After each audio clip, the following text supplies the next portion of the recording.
Shalom, hari ini kita akan renungkan kitab Wahyu pasal 5, teksnya ayat 1 sampai 14, dan sudah dibagi dua paragraf. Paragraf yang pertama ayat 1 sampai 5, Yohanes menangis sebab tidak ada seorang pun yang dapat membuka gulungan kitab. Tetapi seorang dari tua-tua berkata, tunas Daud yang telah menang dapat membuka gulungan kitab itu. Paragraf yang kedua ayat 6 sampai 14. Anak domba itu menerima gulungan kitab itu dari tangan Tuhan, dan 4 makhluk, ke-24 tua-tua dan malaikat sekeliling tahta memuji dan menyembah bagi anak domba. Kesimpulan hari ini, di tangan kanan dia yang duduk di atas tahta itu ada sebuah gulungan kitab yang dimeterai dengan 7 meterainya. Dan Yohanes menangis sebab tidak ada seorang pun yang dapat membuka gulungan kitab itu.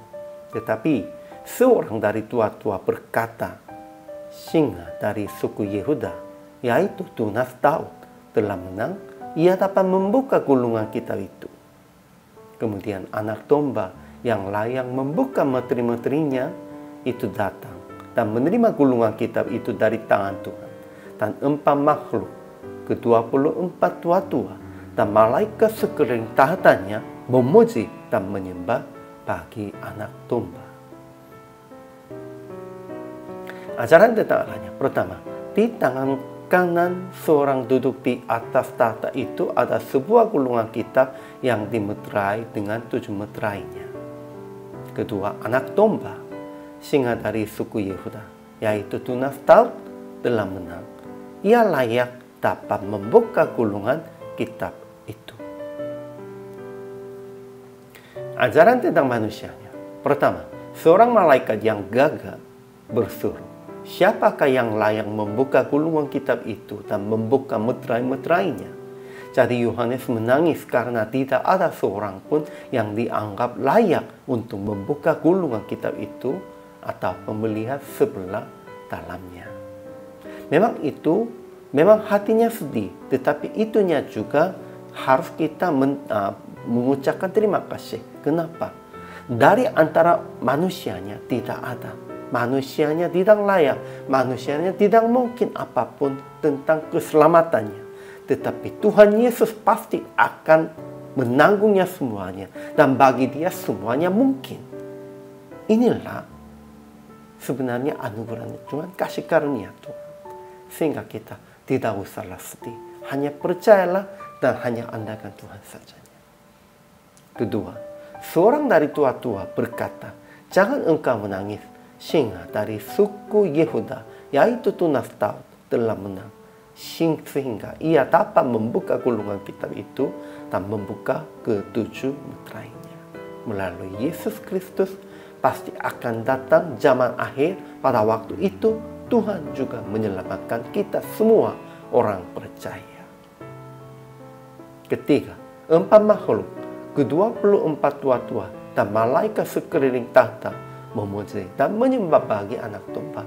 Dan kita juga harus mengikutinya, memuji, menyembah bagi anak dombanya.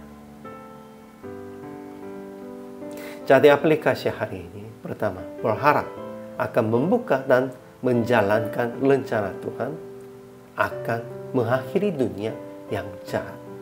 Kita harus berharapnya Tuhan tetap membuka itu. Kita juga harus menjalankannya dengan rencana Tuhan.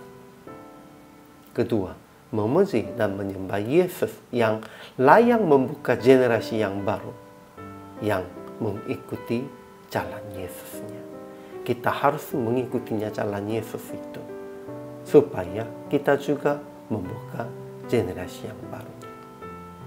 Ketiga, memberitahukan arti anak domba yang telah menang kuasa maut kepada teman-teman yang belum mengenal Yesus, supaya mereka pun juga menerima Yesus Kristus sebagai juru selamat dan diselamatkan. Akhirnya praktik hari ini berdoa supaya segera dilaksanakan keselamatan Tuhan dan akan membuka generasi baru sesuai dengan rencana Tuhan. dan memberitahukan arti anak domba yang telah menang kuasa maut. Itu kepada teman-teman yang belum mengenal Yesus, supaya mereka juga menerima Yesus Kristus sebagai Juru Selamat. Semuanya ini tanggung jawab kepada semua orang percaya dan kepada hamba Tuhan. Hari ini juga selama melayani, Tuhan Yesus memberkati.